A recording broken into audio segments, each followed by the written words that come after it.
পুজো আসছে আর নারকেলের কোনো রেসিপি আপনাদের সাথে শেয়ার করব না, এটা কি হতে পারে?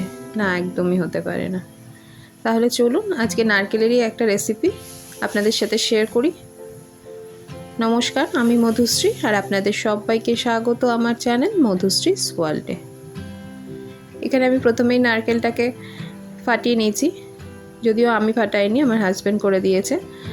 যাই হোক, এর পরের প্রসেসটা তাহলে আমি শুরু করি। নারকেলটা এবার কুড়িয়ে নেওয়ার পালা আমার। আপনারা আমার সঙ্গে থাকুন, দেখতে থাকুন।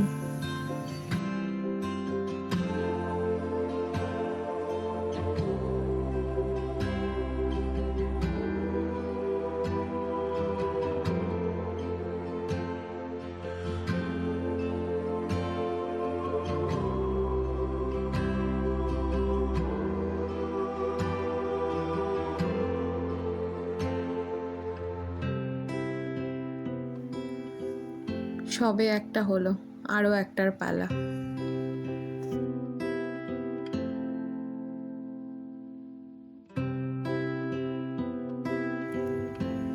কুড়িয়ে নেওয়ার পালা তো শেষ, এবার চলুন পরের প্রসেসে যাই। দেখুন, এখানে একটা বাটিতে আমি নারকেলগুলো পুরো তুলে নিয়েছি। এই যে বাটিটা নিয়েছি, এই বাটি একটা বাটির মাপেই কিন্তু সবটা হবে, যা যা আমি এখানে জিনিস দেব। এটা চলুন প্রথমে দিয়ে দিচ্ছি এখানে নারকেলটা।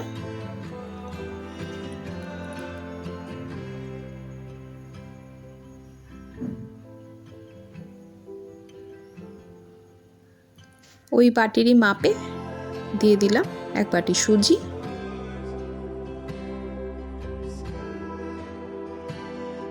আবারও সেম ওই বাটির মাপেই দিয়ে দিচ্ছি এক বাটি চিনি,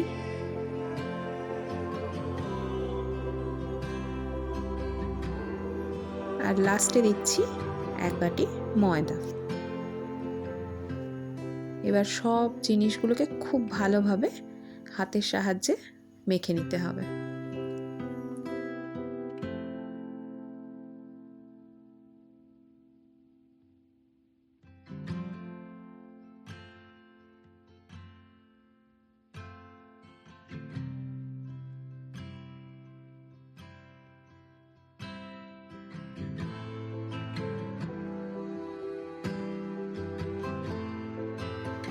এখানে কিন্তু আমি কোনো জলের ব্যবহার করব না।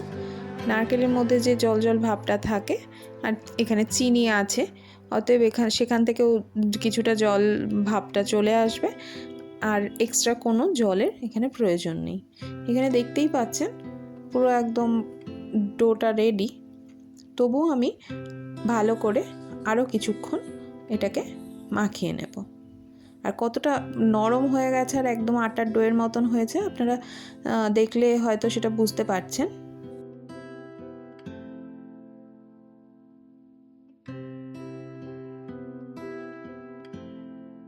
ডো তো এখানে রেডি, এবার শেপ দেওয়ার পালা। আমি শেপগুলো দিয়ে নিচ্ছি। দেখুন, খুবই সহজ একটা পদ্ধতি আর খুবই সহজ একটা রেসিপি। আপনারা যে কেউ চাইলেই এটা বাড়িতে বানাতেই পারেন।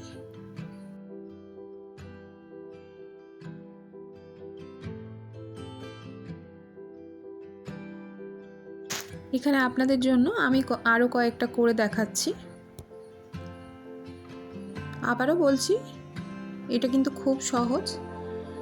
আপনারা দেখেই বুঝতে পারছেন যে করাটা কতটা সহজ, আর প্রসেসও এমন কিছু কঠিন নয়, আপনারা যে কেউই বাড়িতে বানাতে পারবেন। আর আজকে কিন্তু আমার হাতটাকে আপনারা স্কিপ করবেন। হাতের অবস্থাটা আজকে ভালো নয়, তবু আজকে ভিডিওটা আমি করলাম। যাই হোক, পুজো আসছে, সব দিক দিয়েই তো মিলিয়ে মিশিয়ে সব কাজ করতে হবে, তাই জন্য আর কি। দেখুন, এখানে আমার সবগুলো রেডি হয়ে গেছে। এরপরে লাস্ট প্রসেসটাই চলে যাই।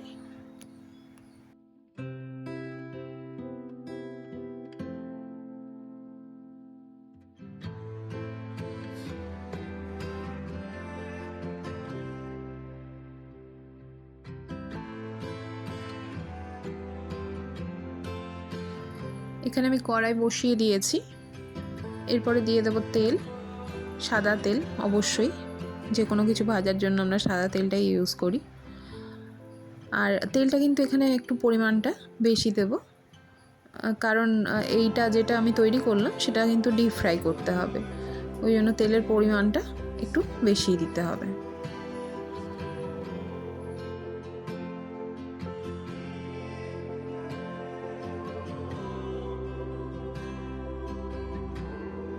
তেলটা এখানে গরম হয়ে গেছে। এরপর আমি রেডি করে রাখা যে বিস্কুটগুলো, আমি এটা নারকেলের বিস্কুটই বলে থাকি, তাই এই বিস্কুটগুলো আমি একটা একটা করে তেলে দিয়ে দেব। এই সময় কিন্তু ফ্লেমটাকে আমি মিডিয়ামে রেখেছি।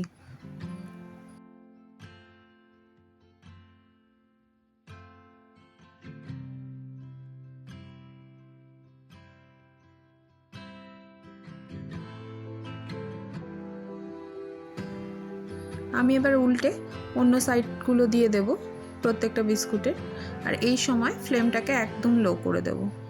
এই ফ্লেম লোতে রেখেই সম্পূর্ণ রেডি করা বিস্কুটগুলো আমি ভেজে নেব, আর ফ্লেমটাকে মিডিয়ামেও করব না, হাইও করব না, লোতে রেখেই সবগুলোকে ভেজে নেব।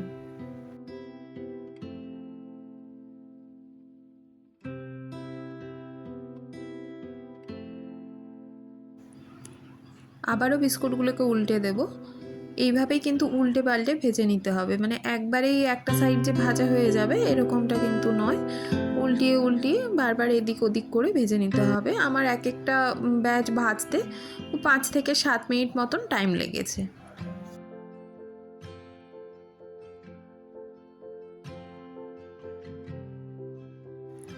এইবার বিস্কুটগুলো ভাজা কমপ্লিট। এবার আমি ছান্তার সাহায্যে একটা একটা করে বিস্কুট তুলে নেব।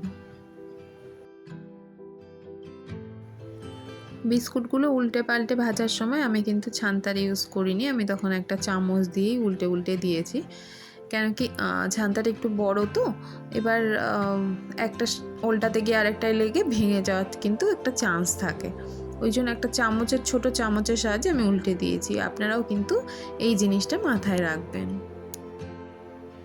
আমি আরও একবার আপনাদের জন্য ভেজে দেখিয়ে দিচ্ছি।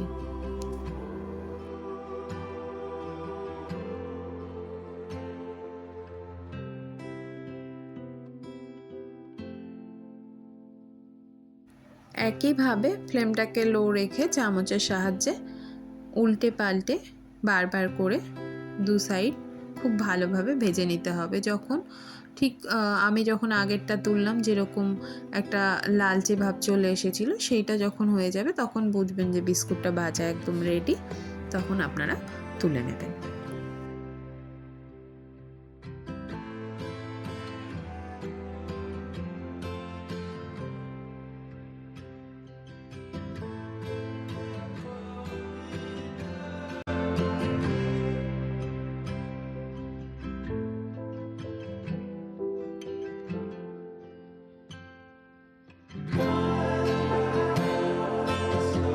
আর একটা ব্যাচও এখানে ভাজা একদম কমপ্লিট, দেখতেই পাচ্ছেন কালারটা যখন এইরকম আসবে তখন বুঝবেন যে হয়ে গেছে ভাজাটা।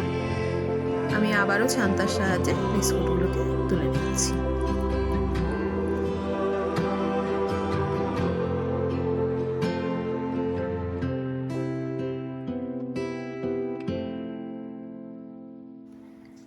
এইভাবেই আমি বাকি বিস্কুটগুলো সব ভেজে নেব।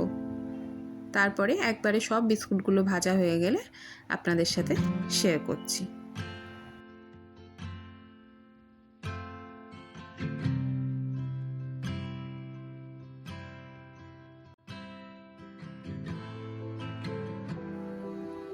বিস্কুটটা ঠান্ডা হওয়ার পর আমি এখানে প্লেটে নিয়ে নিয়েছি। দেখুন কালারটা কতটা সুন্দর হয়েছে,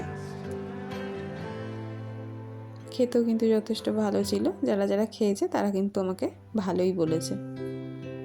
এইবার পুজোর আগে আপনারাও বানিয়ে নিন। নারকেল নাড়ু তো সবসময়ই বানানো হয় পুজোর আগে, এইবার নারকেলের এই রেসিপিটা পুজোর আগে আপনারা বাড়িতে বানিয়ে দেখুন কেমন লাগে, আশা করি ভালো লাগবে। তাহলে আজকের এই রেসিপিটা আপনাদের কেমন লাগলো অবশ্যই জানাবেন। যদি ভালো লাগে একটা লাইক করবেন, একটা কমেন্ট করবেন, একটা শেয়ার করবেন। আর আমার চ্যানেলে নতুন হয়ে থাকলে আমার চ্যানেলটা সাবস্ক্রাইব করার অনুরোধ রইল। সবাই ভালো থাকবেন। টাটা।